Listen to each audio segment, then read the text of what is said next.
बिहार में हो रही जातीय जनगणना पर पटना हाईकोर्ट की ओर से फिलहाल रोक लगा दी गई है। अब इस मामले में अगली सुनवाई 3 जुलाई को होगी। कोर्ट के फैसले पर बिहार में सियासत तेज हो गई है। राजद सुप्रीमो लालू प्रसाद ने इस मामले पर भाजपा को आड़े हाथों लेते हुए करारा हमला बोला है।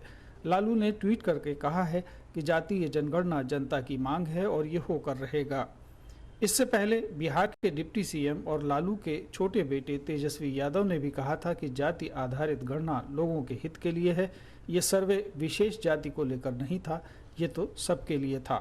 ये लोगों के हित के लिए था और जनता की मांग भी थी कि ये सर्वे जो है होना चाहिए। इस सर्वे से फ़ायदा ये होता, हम लोग की जो चाहत थी, हमारी सरकार की जो चाहत थी।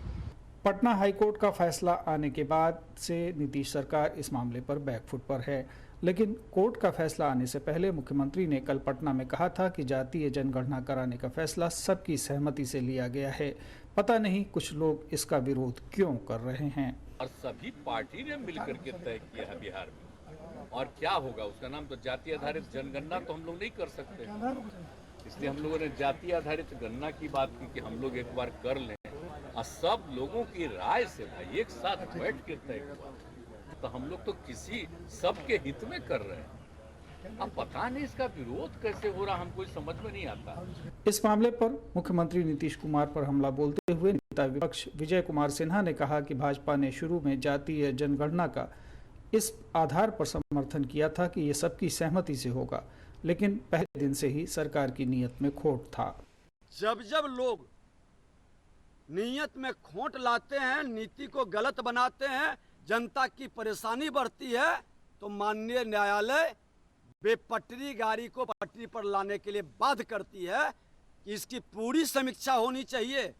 इसके अंदर छुपे हुए इनके नकारात्मक भाव और बिहार की बर्बादी की लिखने वाली कहानी की मंशा को भी स्पष्ट जाननी चाहिए।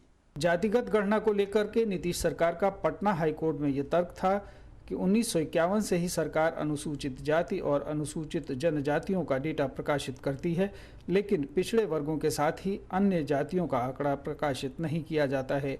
इससे पिछड़े वर्ग के लोगों की आबादी का अनुमान लगाना मुश्किल होता है।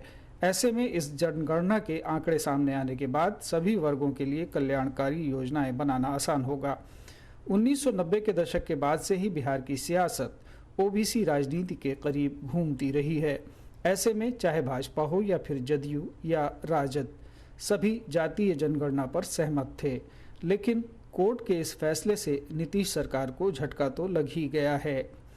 ब्यूरो रिपोर्ट, दूरदर्शन समाचार, पटना। भाजपा के